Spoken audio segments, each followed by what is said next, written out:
what are my priorities for 2024? What are some things that I'm working on, or what's going to take up a lot of my attention?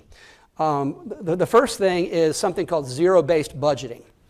And let me tell you what I mean by that. I can tell you what I mean by that by describing what we do now, which is not that. We had a $12.5 billion in the general fund this year to spend.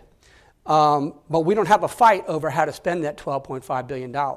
The only thing we fight over, the only thing we debate about, the only thing we hold hearings over is the new money that comes in over and above last year's. Because every year we start out automatically with state agencies being funded at the very same level going forward. Okay, we just carry that budget forward, and that's what they start with. And everybody fights over the delta, the new money that's coming in. The only time we didn't do that was in 2009, my first year in the state Senate.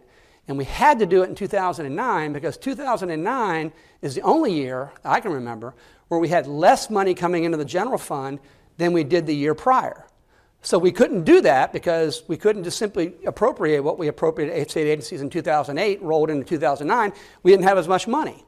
So we did zero-based budgeting that year. And what that means is every state agency had to come in, rank their programs in terms of effectiveness, justify each one of those programs, and then the General Assembly lopped off the ones that weren't effective or lopped off the ones that weren't critical. And that's the way we balance the budget.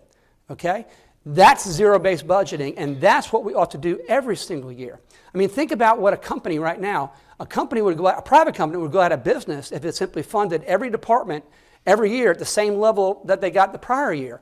What they do instead, right, is they look at that department, they see how effective it was, they see whether or not it accomplished its objectives, it determines whether or not there's a better way of doing something. I mean, so if a company doesn't do that, it goes out of business because it's not using its resources wisely. We don't do that in South Carolina because, quite frankly, it's just too painful to make agencies rank their programs and then to tell them they may have to lay off FTEs, full-time employees. They may need to lay off employees. And it's messy, it's unpleasant.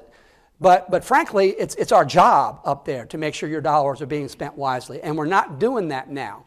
So every year, I try to prevail upon the Ways and Means Chairman and the Senate Finance Chairman, let's do zero-based budgeting, and they look at me and they say, we're not doing it, Davis, you tried last year, but eventually I'm going to have enough seniority up there where it's going to happen. I mean, I'm 14th out of 46 now in seniority. Next election cycle, I'll move up to the single digits. The very first thing that I'm going to do when I have the ability is to have zero-based budgeting done every single year.